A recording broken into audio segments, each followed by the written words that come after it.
Là, on ne peut pas éliminer les éventualités de cet ordre, puisqu'on n'en sait rien. Donc, comme on dit, dans le tout abstiens-toi. Mais si tu ne sais rien, tu peux fort bien faire comme si tu le connaissais. Ce n'est pas n'importe quoi.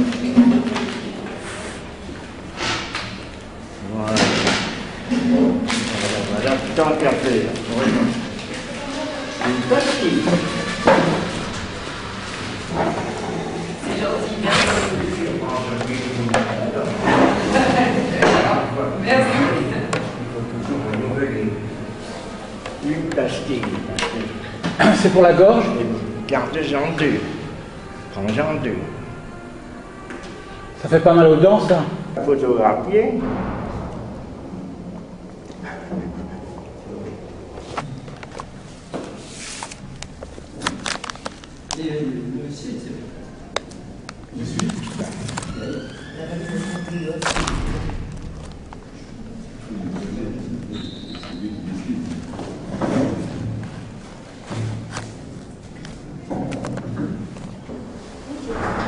Je l'ai mis donc.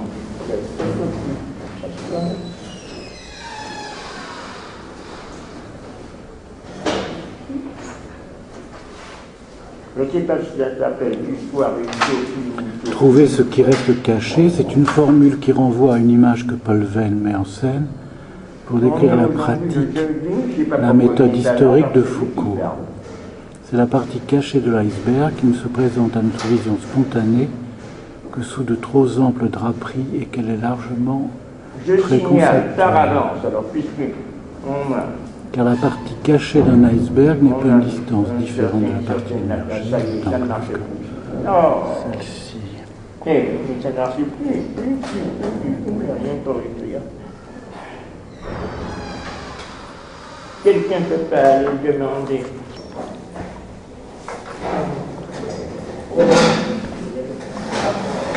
Ah, bonjour Constantin.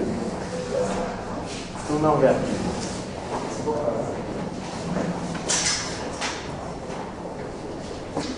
Oui, c'est ça, je le fais solliciter.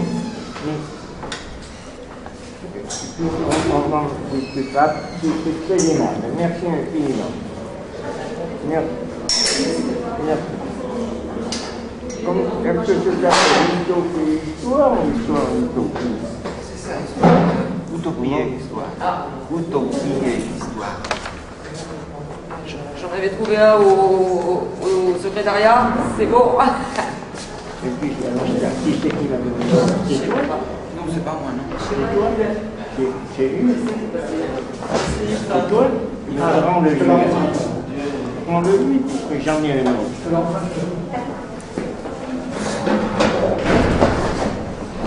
C'est l'heure de passer un pas trop se retarder, parce qu'on sort toujours très tard, ça ne fait rien, c'est-à-dire d'avoir fini à 5h30, comme ça serait plus tranquille. Mais d'autre part, comme on aboutit avec le 15 à la fin de ce trimestre,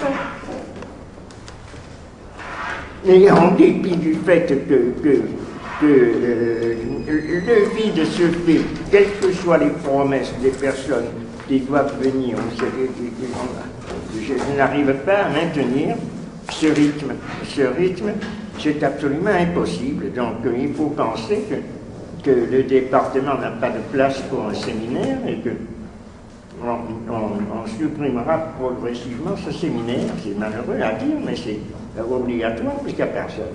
Quoi qu'il en soit, Merci. je continuerai. Merci pour nous. Merci René.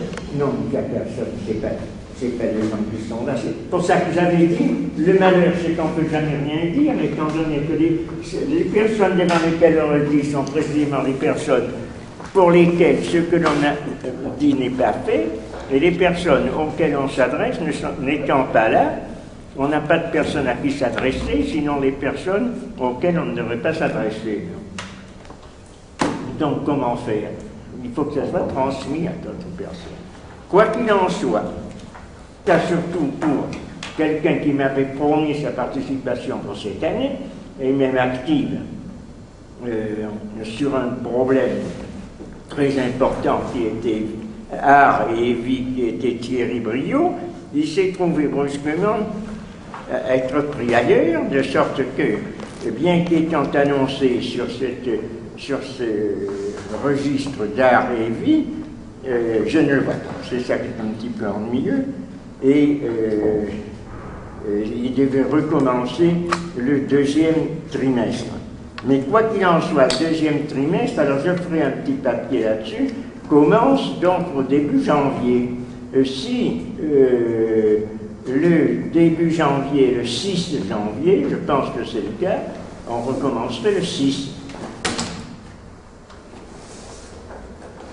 Donc je ferai un petit affiche en disant, mais non, sur quel thème?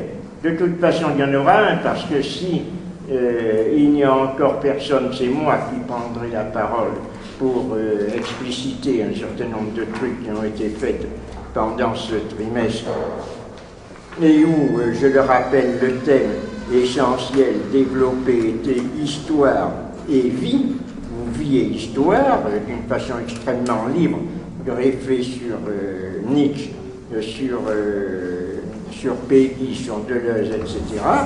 Aujourd'hui sur Utopie et sur... on aura largement le temps de faire une reprise. Donc c'est moi qui vais commencer, qui vais inaugurer ce 6 janvier avec une reprise générale de ce qui a été fait. Comme ça, on aura le temps de voir venir. Et si Thierry est disponible et peut faire son intervention sur l'art et la vie, à ce moment-là, ça nous relancerait dans le deuxième trimestre. Donc, gardez cela comme perspective, faites-le savoir, et on recommencera le 6. Maintenant, aujourd'hui, alors, pour n'être pas trop pris de court, je donne la parole à Constantin.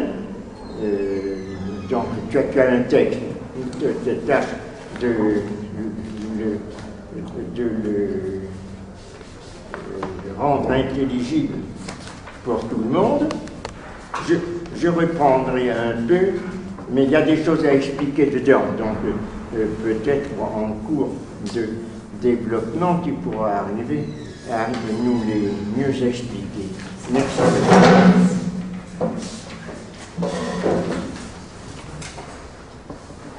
Oui, je te donne la parole. Non, ne ferme pas la porte, puisqu'il y a des gens, je sais, qui doivent venir, donc ils viennent.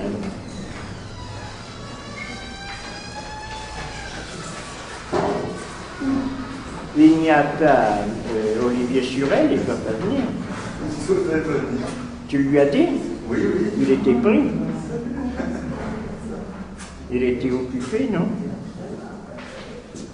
Il était occupé? Non, mais il doit. Ah, c'est ça. Merci.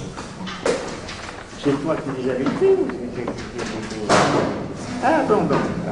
Parce qu'en général, on ne l'a pas en couleur, on l'a en noir et blanc. C'est bien en couleur, là. Oui, c'est pas moi qui Qu'on puisse voir bien le miroir. Ah, c'est ça, oui, on voit très très bien. Bon, eh bien alors, tu as la parole. Mon exposé fait partie de mes recherches doctorales qui portent sur Sade et Fourier, qui vise à établir une conjonction entre du concept d'utopie avec les concepts de sexualité. Et donc, pour cet exposé, j'avais fait une analyse sur l'histoire et l'utopie. Parce que même quand on parle de l'utopie ou de la sexualité, l'histoire est toujours présente. De même, la vie est aussi présente d'une manière particulière parce que mon exposé porte principalement sur l'œuvre de Michel Foucault et de Jules Deleuze qui établit une certaine vision du concept de vie. Donc, pour être plus précis, il s'agit d'un quartet: histoire, utopie, philosophie et vie. Mais pour cet exposé, je focalise mon propos plutôt sur l'histoire et l'utopie. Léopold von Ranke, ou Ranke en allemand. Alors écris-le. Si c'est un nom propre, écris-le parce que c'est très difficile de s'en rendre compte. Léopold von Ranke. Donc il y a deux Ranke. Il y a le Ranke et puis il y en a un plus récent. Celui-là est de l'époque romantique. Il y en a un qui est plus récent mais qui s'appelle Ranke. Je ne sais pas si ça s'appelle Ranke ou Ranke, Otto Ranke, qui est un contemporain de Freud. Oui, oui. C'est ça. Donc c'est l'autre, c'est un autre. Oui, c'est un autre, oui. Von Ranke, Oui. qui date du début du 19e siècle. Oui, du c'est un- 18e. Oui. Du 18e, enfin, c'est ça, qui date du début du 19e siècle. C'est de l'époque romantique. Il est né en 95, 1795, et il a fait parcouru à peu près le milieu du en 60. Sa production se situe vers les années 1810, Oui. 20, 30, etc.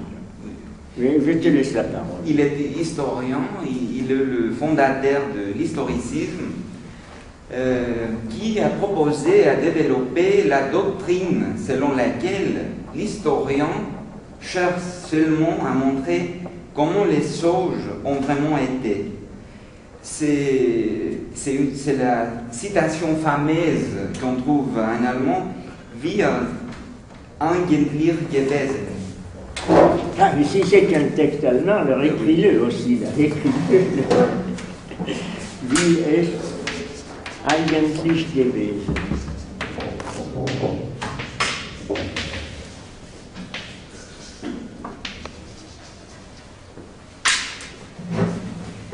Comment les choses ont vraiment été. Il s'agit d'une recherche minutieuse dans l'archive qui vise la reconstruction de ce qui s'était passé ou de ce qui était le passé. Si l'on recherche dans cette base de documents la vérité, si l'on compare avec soin les diverses sources, sans doute arriverait-on à faire de l'histoire. Donc, c'est les mouvements de l'historicisme qui s'est vu dans la doctrine, comment les choses ont vraiment été. Et donc, Ranke dit qu'on peut faire de l'histoire si on compare avec soin les textes différents. Il s'agit de textes d'État, de manuscrits divers, etc. Mais l'historicisme se joue certainement dans l'hégélianisme, puisque Ranke, qui était d'ailleurs collègue de Hegel à l'université de Berlin, s'acharne à trouver Dieu dans l'histoire. Il cherche aussi le plan selon lequel l'histoire de l'humanité se déploie. L'historicisme cherche l'homme dans l'histoire, qui ne pourrait être qu'une histoire politique ou, à vrai dire, une histoire d'État. Ranke vise la reconstruction d'une histoire qui présuppose l'État. Donc, la structure d'État, si je puis dire, quelque part règne sur la pensée rankienne.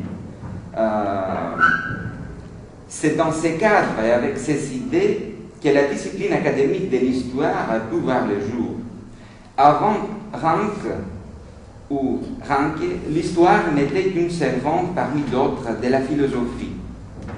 Chez Michelet, par exemple, qui vacille entre l'histoire et la philosophie, comme le souligne Georges Navet, on voit que le seul véritable travail qui s'effectue dans l'histoire est celui des philosophes. L'historicisme, repoussant la reconstruction du passé jusqu'au bout, offrira à l'histoire, avec H majuscule, sa place autonome parmi des séances de l'homme. Pour aller vite, encore une fois, Ranke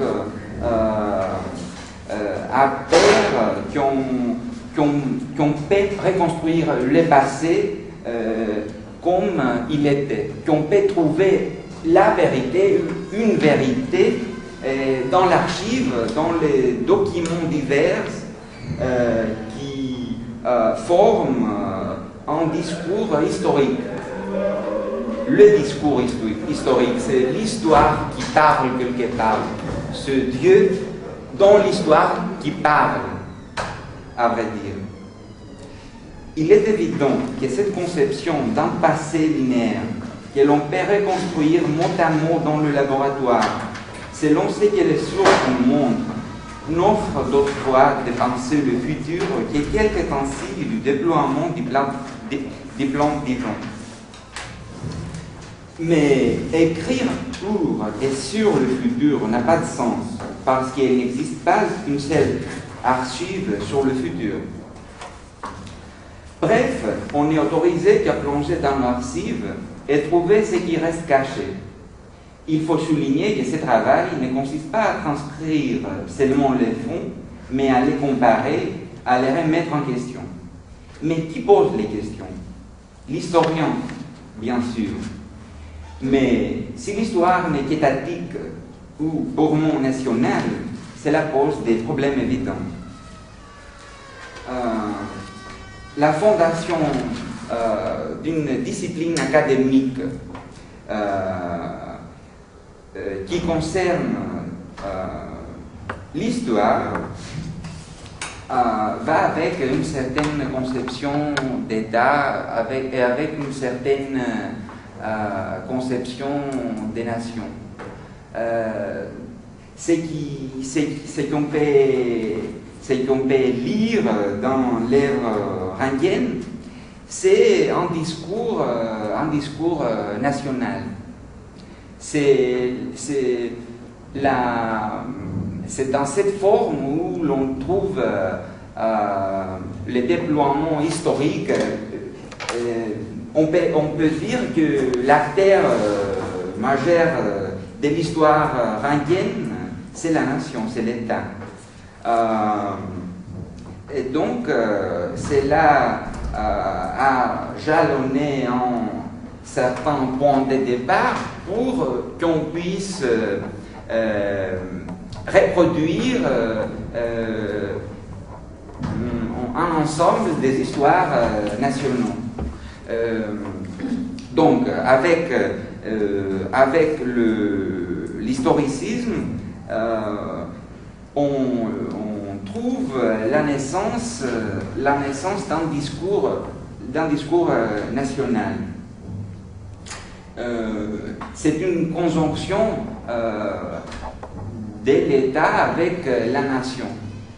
Donc, mais ceci est une histoire vaste qui concerne le nationalisme.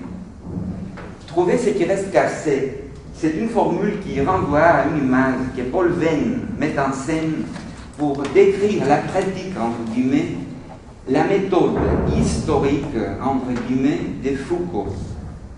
C'est une citation de Paul Venn. C'est la partie cachée de l'iceberg qui ne se présente à notre vision spontanée que sous de trop amples draperies et qu'elle est largement préconceptuelle. Car la partie cachée d'un iceberg n'est pas une instance différente de la partie émergée. Elle est en glace comme celle-ci. Elle n'est pas non plus le moteur qui fait avancer l'iceberg. Elle est au-dessous de la ligne de visibilité et voilà tout. Cette image doit nous instruire. Liseberg s'oppose à l'archive parce qu'il est très conceptuel, c'est-à-dire liquide et solide à la fois, dans l'eau et toujours en mouvement. Liseberg se produit par une différence de température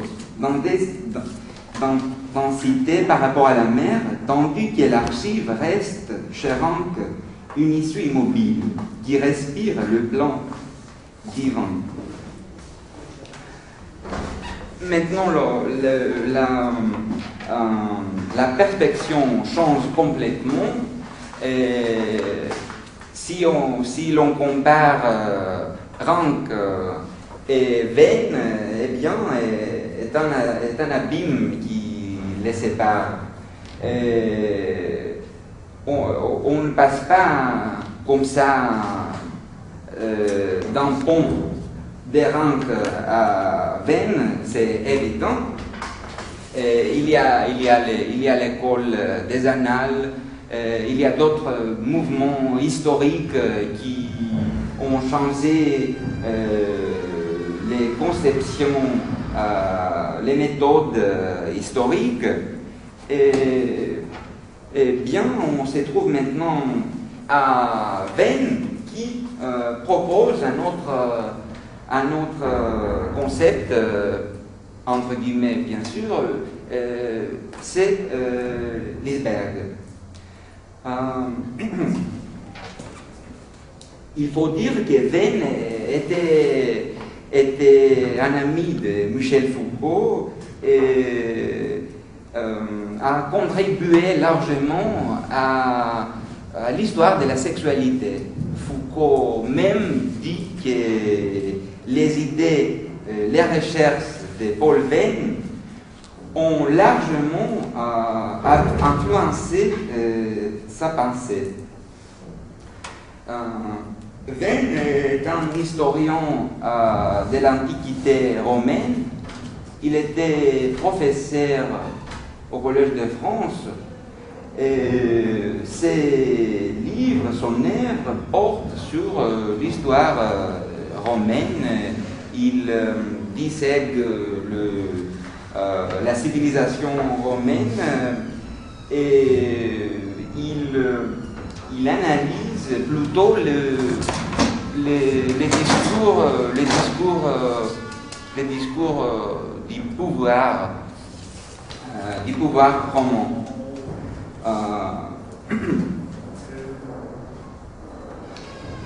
L'histoire foucaldienne.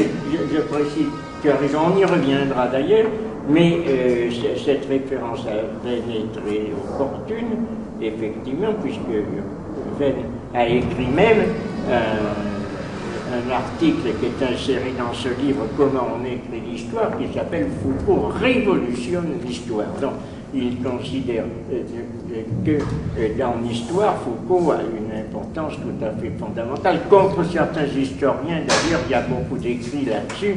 Je n'ai pas la possibilité d'y revenir, mais enfin, puisque tu en parles, il est évident que Venn, lui, considère Foucault ici, tout en réservant le fait que Foucault n'est pas professionnellement un historien, mais enfin il le considère comme ayant eu une action fondamentale dans l'histoire. Il répond un peu à une question que Foucault posait lui-même à la fin de l'archéologie du savoir. Est-ce que ce que j'écris est de l'histoire ou est-ce que c'est de la philosophie? Là aussi, on y reviendra. Mais pour lui, si on considère du point de vue de l'histoire, il y a ce changement qui consiste en beaucoup de choses d'ailleurs. Là, je dis simplement, peut-être en gros, si on voulait résumer absolument pourquoi révolutionne-t-il l'histoire, parce qu'il a fait passer de la surface, comme tu dis, en prenant cette image de l'iceberg, de la partie immergée qui sont les faits, et en même temps que les faits, les documents qui concernent les faits.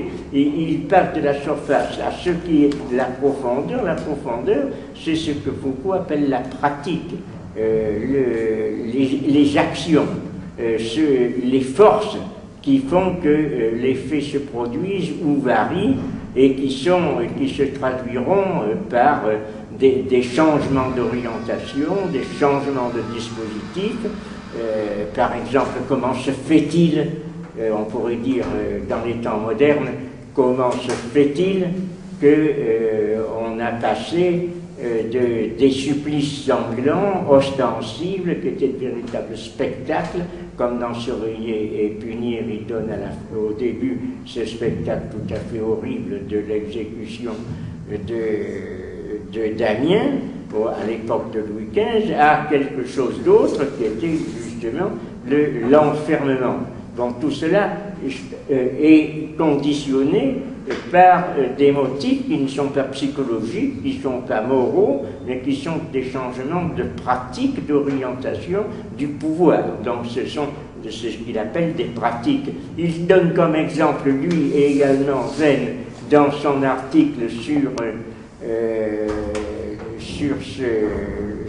sur Foucault, comment a-t-il révolutionné, un autre exemple qui est pris dans l'Antiquité romaine et qui est la disparition des gladiateurs et à l'époque du IVe, à l'époque byzantine à peu près, dans le bas empire romain.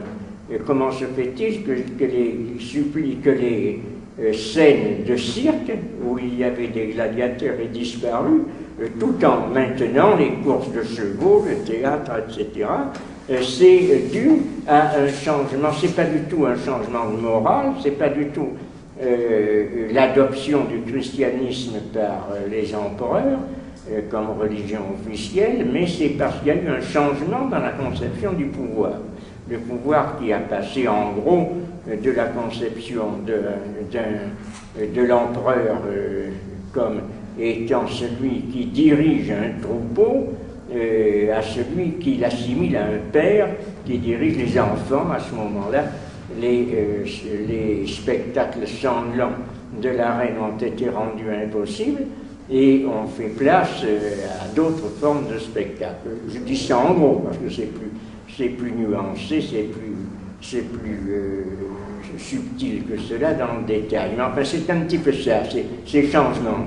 Et alors, il y a des changements qui sont donc brusques, là aussi, parce que à la continuité de l'histoire, qui s'associe à une histoire orientée vers le progrès, qu'on trouve soit chez Ranke, qui est de tendance peut-être hegelienne si l'on veut, et surtout théologique dans une certaine mesure, ou chez Michelet, qui, je te le signale, est postérieur à Ranke, parce que tu as l'air dans ton texte de le faire apparaître comme étant antérieur. Non, il se situe au milieu du siècle, alors que Ranke est au début. Mais quoi qu'il en soit, en effet, Michelet substitue au roi, substitue aux puissances d'en haut l'action du peuple. Donc c'est une histoire nationale. Celle de Ranke est plus une histoire qui est d'une politique étatique, tandis que chez Michelet c'est une politique nationale, mais qui fait apparaître une histoire sous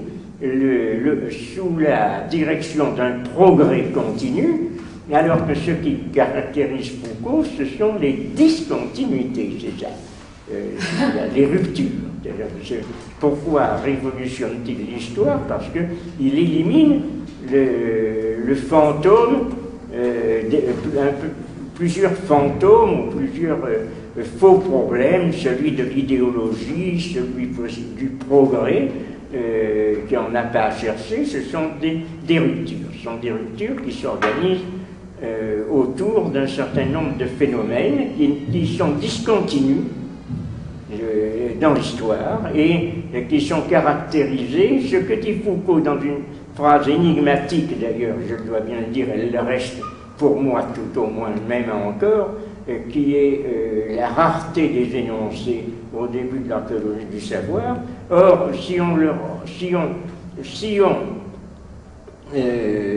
relie cette notion de rareté des énoncés à ces considérations de Venn sur les changements de perspective qui sont entraînés dans ces phénomènes de l'histoire, on voit mieux peut-être ce que ça veut dire. Ils sont rares parce que il peut y avoir des moments de continuité extrêmement grands qui datent pendant des siècles, comme par exemple la présence des gladiateurs dans l'arène, et qui tout à coup changent et font place à quelque chose d'autre, c'est-à-dire d'autres formes de spectacles qui se sont organisés autour d'un changement de conception dans le pouvoir.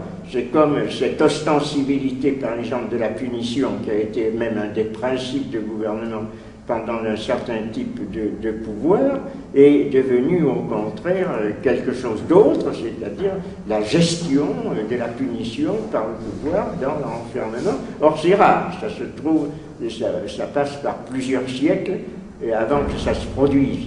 Et à un certain moment, ça se constelle autour d'un phénomène particulier. Et c'est pour ça que rareté voudrait peut-être dire quelque chose comme concentration dans une cristallisation. C'est-à-dire il y a une température qui d'une façon continue à la surface d'un étang s'abaisse, qui se traduit par une sorte de viscosité superficielle pendant de très longtemps, et qui à au moment où il y a la température qui passe par exemple du X, 0X centigrade à 0 degré centigrade, à ce moment-là, il y a un phénomène de cristallisation. Bon, tout se passe comme s'il y avait quelque chose qui change et qui nous transporte dans un autre univers, avec d'autres principes. Je crois que c'est ça que Venn voit chez Foucault, qui est tributaire, je termine là-dessus, effectivement tributaire, c'est-à-dire qui dépend de l'orientation qui est celle de Braudel, de l'école des Annales, dont on a déjà parlé, qu'on a évoqué tout au moins.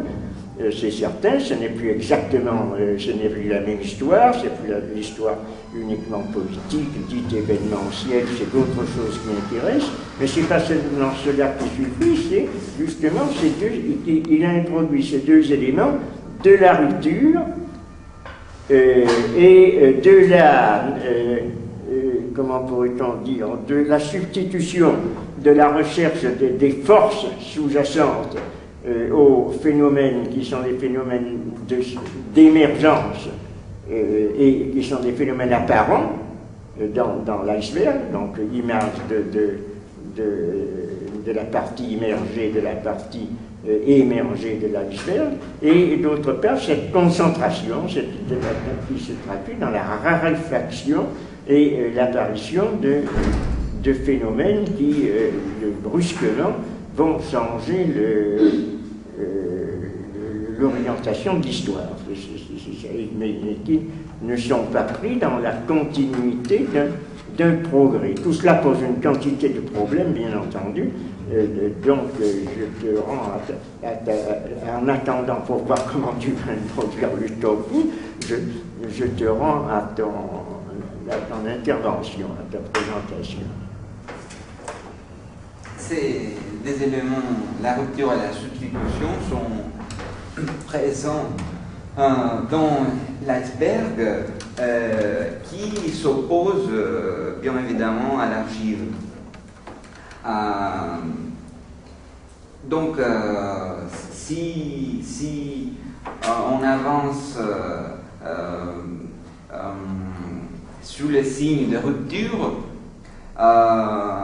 on pourrait établir, mieux comprendre l'archéologie, entre guillemets, proposée par Foucault. C'est un mot qui remplace l'histoire, l'archéologie ou la généalogie, au sens des mythes.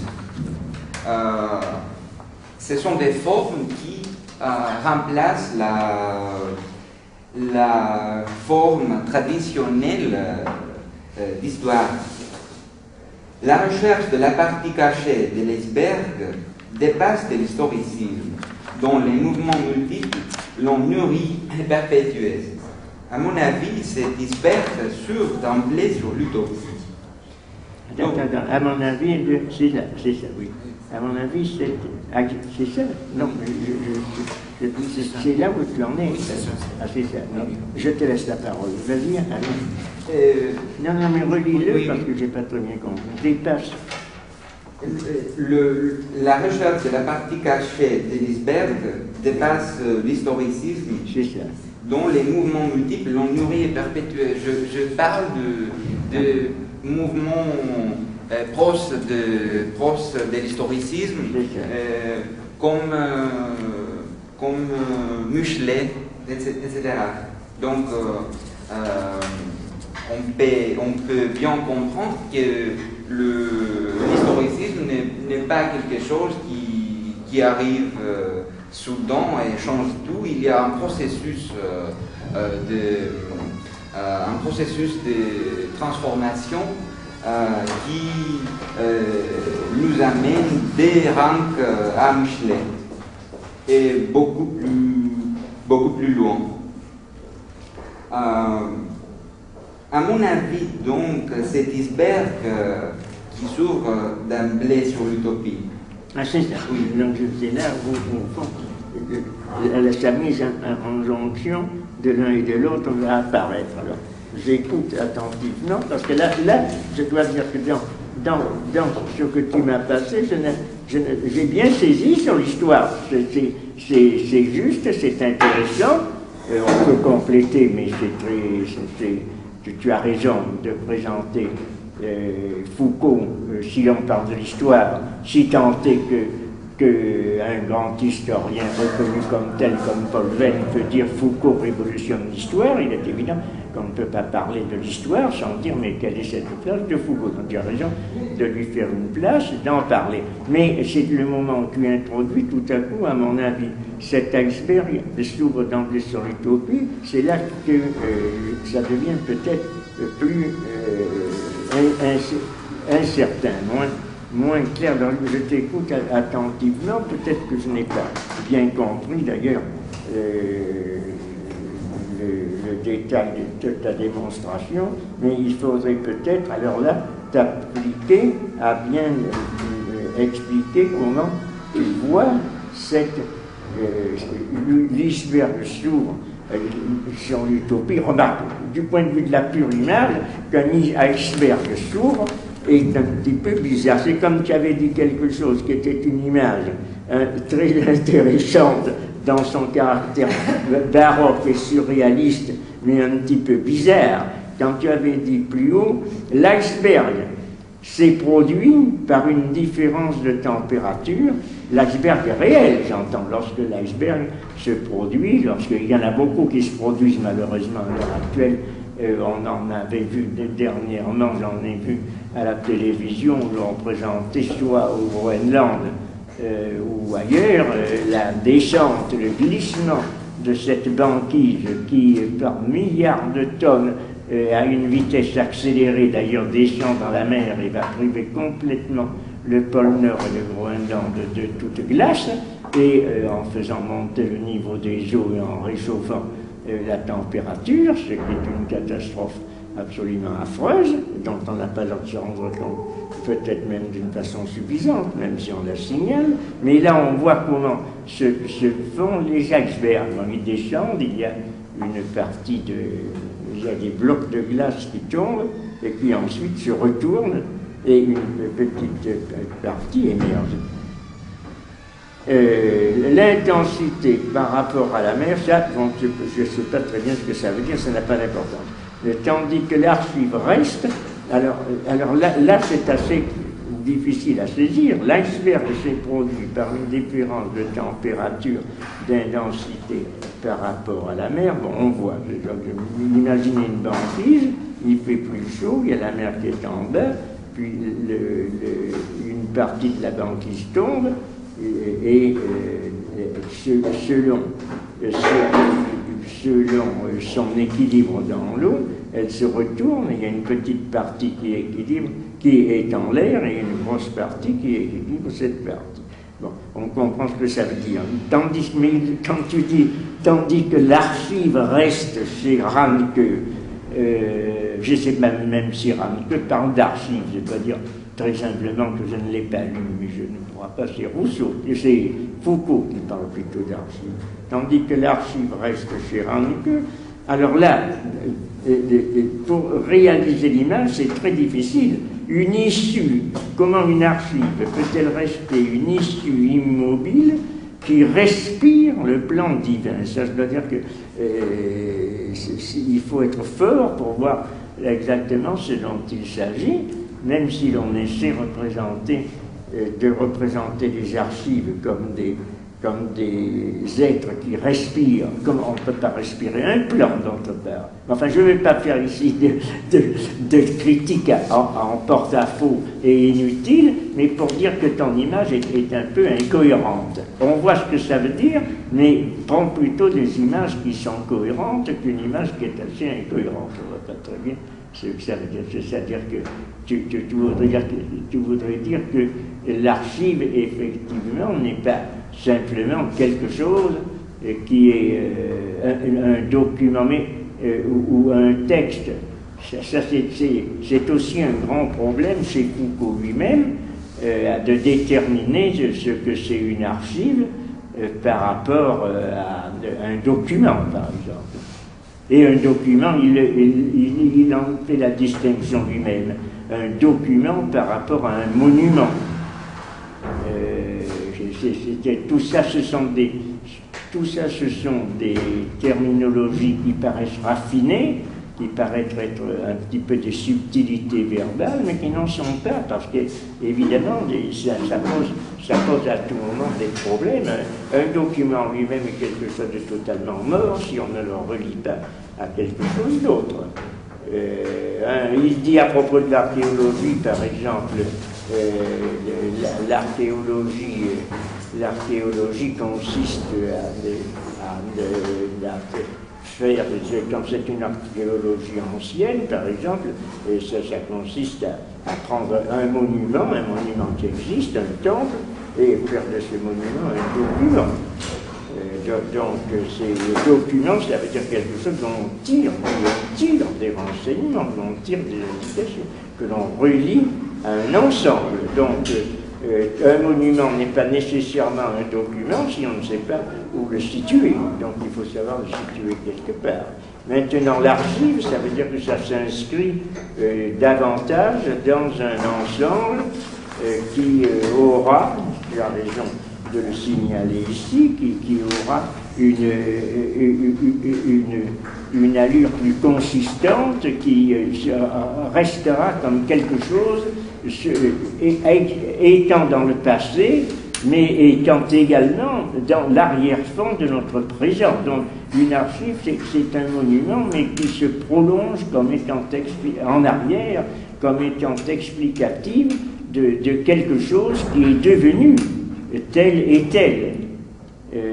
Donc c'est quelque chose qui non seulement se contente d'aller regarder dans le passé comment les choses pouvaient être et s'expliquent, mais comment les choses sont devenues également. L'archive, c'est un petit peu quelque chose qui est sur le chemin de ce que Deleuze appellera des devenirs, c'est-à-dire voir repérer dans l'histoire quel est le chemin de ces devenirs qui sont des transformations réelles, qui ne sont pas simplement, qui sont des ruptures, qui ne sont pas simplement des choses qui sont des événements plus ou moins curieux, plus ou moins importants dans le passé. Enfin, c'était pour te signaler peut-être des problèmes qui sont que tu rencontres dans l'écriture à tout moment et qui exigent peut-être plus de cohérence, de ne pas faire. On ne peut pas les éviter. Les images incohérentes, c'est extrêmement difficile de les éviter.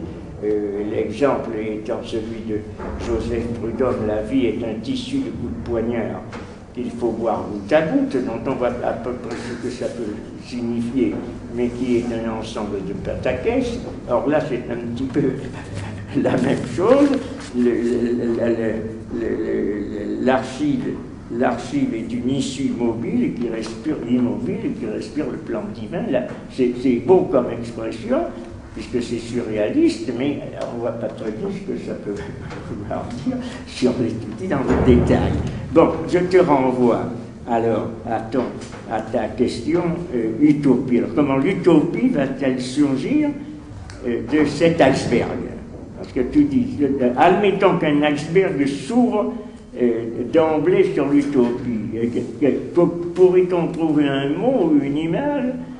On voit bien ce que ça veut dire. Quand on dit qu'un iceberg s'ouvre sur l'utopie, ça veut dire que si l'on suit cette voie qui consiste à considérer les événements historiques dans le cadre d'un iceberg où il y a une partie émergée, puis une partie plus importante que la partie profonde, implicite, ça veut dire que si l'on analyse cet iceberg, si on le suit, on va découvrir l'utopie. C'est ça, parce que c'est pas l'iceberg qui s'ouvre à proprement parler. Remarque, il pourrait fondre, le moment il pourrait, mais s'il fond, il disparaît. C'est un petit peu des choses différentes. Ça veut dire, si l'on suit la voie qui est indiquée par Venn dans cette image, puisque c'est lui qui l'a donné, l'image de l'iceberg. Si l'on se relie à Venn, on voit que c'est lui qui donne l'image de l'iceberg. La méthode historique de Foucault, il dit deux points, c'est de lui, de Paul Venn, c'est la partie cachée de l'iceberg qui ne se présente à notre vision spontanée que sous de trop amples draperies, et encore même. Il faut dire que là aussi l'image, un iceberg qui a des draperies, c'est un petit peu bizarre, mais enfin on peut dire des draperies de glace, ça c'est possible. Et qu'elle est largement préconceptuelle, car la partie cachée d'un iceberg n'est pas une instance différente de la partie émergée, elle est en glace comme celle-ci. Elle n'est pas non plus le moteur qui fait avancer l'iceberg, elle est au-dessous de la ligne de visibilité. Donc c'est ce qui, chez Paul Venn, décrit la pratique, la méthode historique de Foucault, c'est-à-dire révéler une partie cachée de l'iceberg, sous l'iceberg, qui sont les faits. Alors les faits historiques, qu'est-ce que c'est? C'est ceux qui sont décrits par des documents, mais les documents n'ont de sens que si on sait comment les organiser. Donc c'est bien la partie cachée qui commande l'organisation de ces différents faits qu'il faut toujours écrire entre guillemets, parce que quelque chose ne devient un fait historique qu'au moment où on lui donne sens. En dehors de cela, on ne sait pas du tout comment le situer, comment le classer. Enfin, je ne vais pas parler à ta place, je te laisse la parole.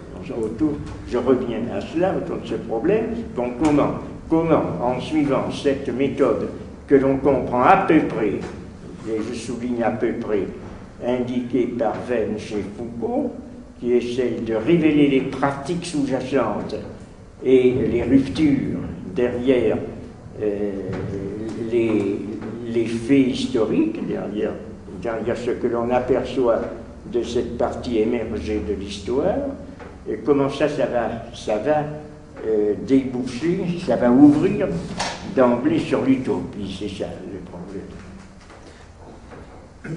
Je voudrais ajouter juste quelques mots sur la différence entre l'archive Liseberg, parce qu'il est vrai que les choses ne sont pas claires. Je voudrais faire une allusion à... je prends l'exemple de l'histoire de l'Antiquité grecque, de l'histoire que les Grecs ont écrit pour eux-mêmes. Si on lit Hérodote ou bien Thucydide, on voit que les Grecs écrivent l'histoire de son époque. Et ils écrivent une histoire contemporaine. Cela nous montre bien, à mon avis, que... Hérodote, pas tout à fait. Pas tout à fait. Hérodote commence à des choses qu'il n'a pas connues, mais après la guerre de Troie. Il considère que la guerre de Troie fait partie de la légende, donc il n'en parle pas. Il commence justement par une sorte d'enquête avec cette fameuse histoire de Gygès dont on a déjà parlé d'ailleurs. Oui, oui, c'est vrai, mais Le les Léchérique est ancienne, cette histoire Oui, de Duchesse, oui, qui oui. remonte qu'à la Lydie, c'est oui, tout à fait, tout à fait. Mais et même Hérodote veut arriver à l'histoire de son époque, à l'histoire politique moderne de son époque. Mais cela signifie qu'il n'y a pas, ce que je dis paraît étrange, mais dans l'Antiquité grecque, il n'y a pas le concept d'archive. Il n'y a pas même les concepts, le concept de monuments. Les Grecs ne conservent pas les monuments. Dans l'Antiquité grecque, il n'y a pas de musée. Il y a certaines places où l'on expose on expose des tableaux, mais il n'y a pas de musée. Donc, si l'on arrive à l'époque des Lumières, on voit bien qu'il y a des musées. Avant l'époque des Lumières, on a, c'est vrai, des cabinets de curiosité. Mais un cabinet de curiosité n'est pas la même chose. Parce que ces cabinets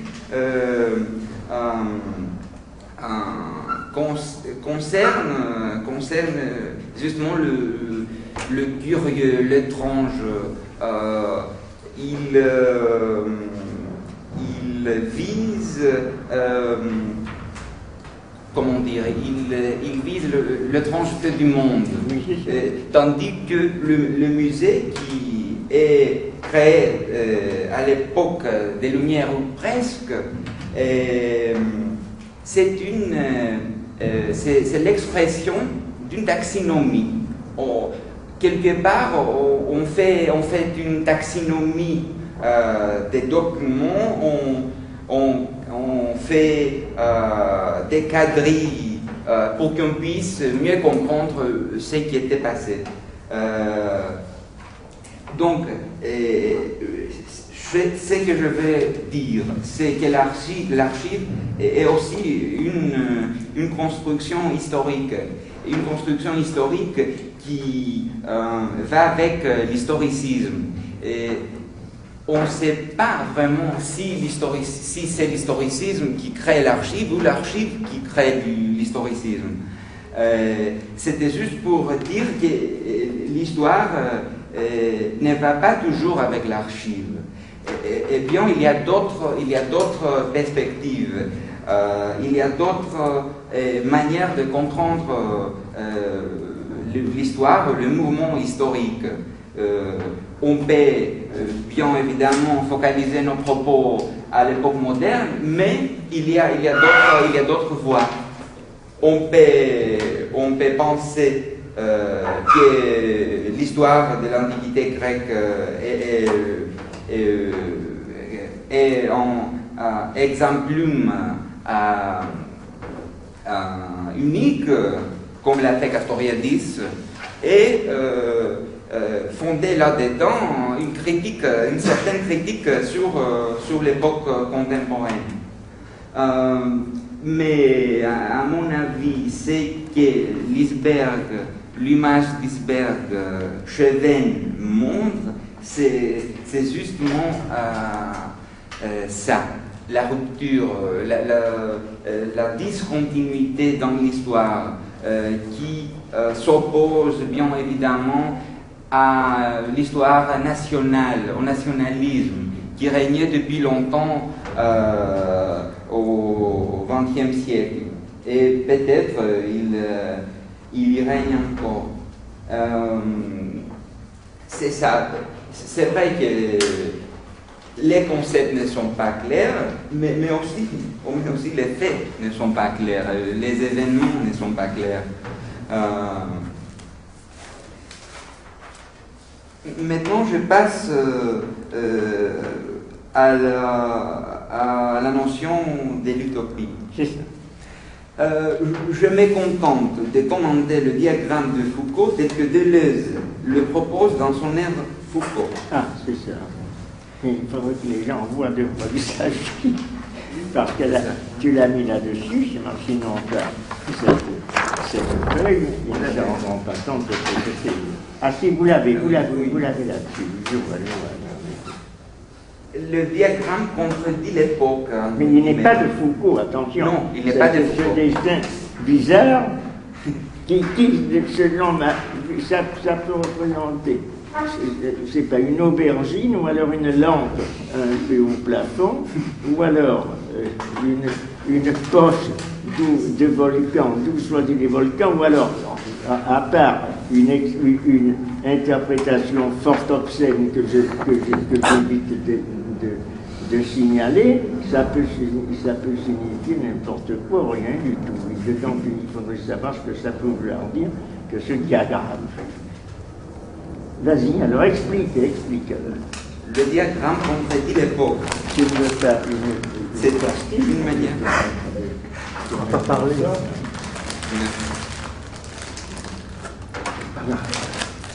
C'est bizarre. Le diagramme contredit l'époque. C'est tout ce qu'il y a de plus bizarre. C'est une manière d'apercevoir les flux sans céder à la linéarité des faits. Le diagramme, comme l'iceberg, se transforme à chaque instant. Pourquoi? Excuse-moi, là je fais un dialogue avec toi parce que le texte est très dense et mérite et je demande à être expliqué. Pourquoi dis-tu le diagramme contredit l'époque et tu mets l'époque entre guillemets là? Je n'ai pas le texte présent à l'esprit. L'époque renvoie à... De Foucault. C'est la partie cachée de l'iceberg qui ne se présente à notre vision spontanée que sous de trop amples draperies et qu'elle est largement signale par avance, alors puisque on a... Car la partie cachée d'un iceberg n'est pas une distance différente de la partie émergée. Celle-ci. Eh, ça ne marche plus, rien pour écrire. Quelqu'un ne peut pas le demander.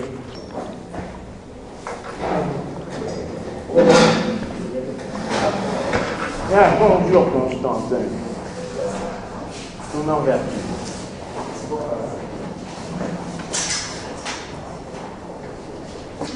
Oui, c'est ça, je fais solliciter.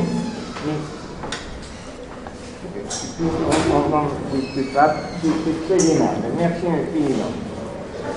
Merci. Est-ce que c'est ça, utopie histoire ou histoire utopie? C'est ça, utopie et histoire. Utopie et histoire. J'en avais trouvé un au secrétariat, c'est bon. Et puis, alors, c'est l'artiste qui m'a donné ça. C'est toi? Non, c'est pas moi, non. C'est toi? C'est lui? C'est toi? Il va rendre le lui. Prends-le lui, parce que j'en ai un autre.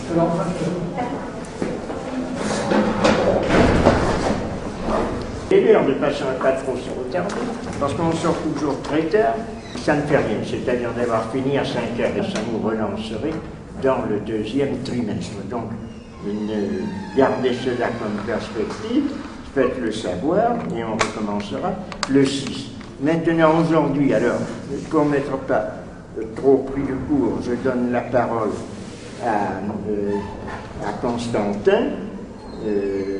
Donc, tu as un texte, de tâche de le rendre intelligible pour tout le monde. Je reprendrai un peu, mais il y a des choses à expliquer dedans, donc peut-être en cours de développement, tu pourras arriver à nous les mieux expliquer. Merci.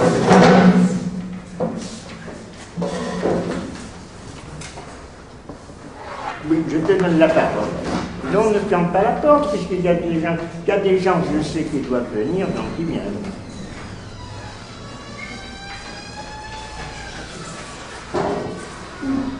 Il n'y a pas Olivier Surel, il ne va pas venir. Tu lui as dit? Oui. Il était pris. Il était occupé, non? Il était occupé? Non, il rigole. Ah, c'est ça. Merci. C'est toi qui les avais fait ou Ah bon. Parce qu'en général, on ne l'a pas en couleur, on l'a en noir et blanc. Parce que, bien qu'étant annoncé sur ce registre d'art et vie, je ne le vois pas. C'est ça qui est un petit peu ennuyeux. Et il devait recommencer le deuxième trimestre. Mais quoi qu'il en soit, deuxième trimestre, alors je ferai un petit papier là-dessus, commence donc au début janvier. Si le début janvier, le 6 janvier, je pense que c'est le cas, on recommencerait le 6. Donc je ferai une petite affiche en me disant, mais non, sur quel thème? De toute façon, il y en aura un, parce que si il n'y a encore personne, c'est moi qui prendrai la parole pour expliciter un certain nombre de trucs qui ont été faits pendant ce trimestre, et où, je le rappelle, le thème essentiel développé était histoire et vie, ou vie et histoire, d'une façon extrêmement libre, greffée sur Nietzsche,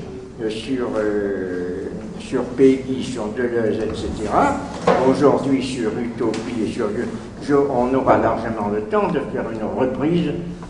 Donc c'est moi qui vais commencer, qui vais inaugurer ce 6 janvier avec une reprise générale de ce qui a été fait comme ça.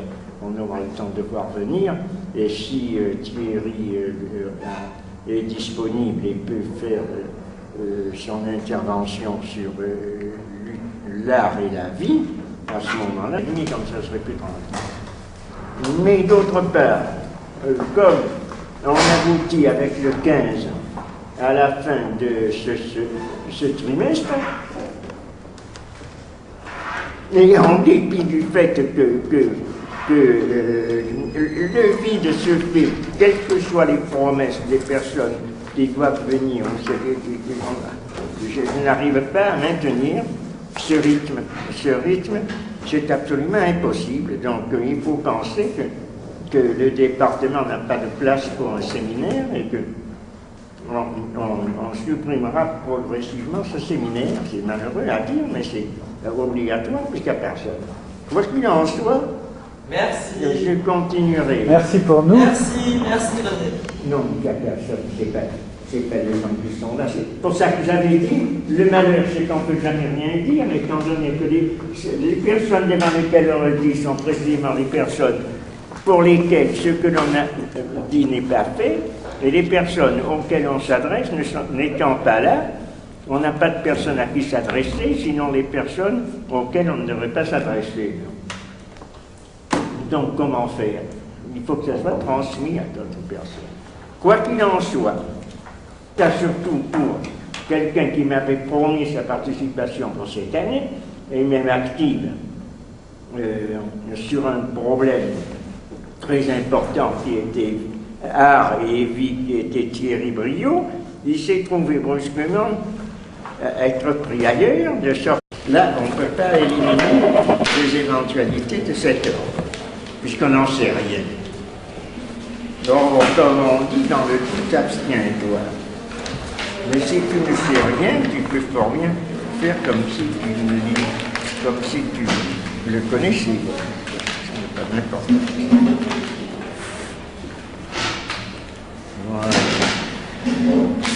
Voilà, tant qu'à faire. Une pastille. C'est gentil, merci. Merci. Une pastille. C'est pour la gorge? Garde-en deux. Prends-en deux. Ça fait pas mal aux dents, ça? Photographier.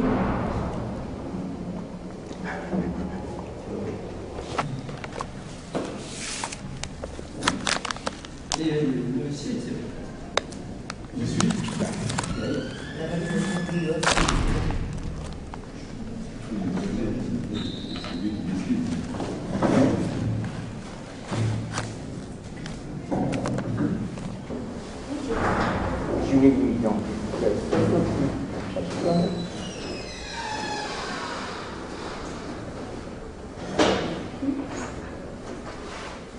Je ne sais pas si ça s'appelle histoire et utopie. Trouver ce qui reste caché, c'est une formule qui renvoie à une image que Paul Venn met en scène pour décrire la pratique, la méthode historique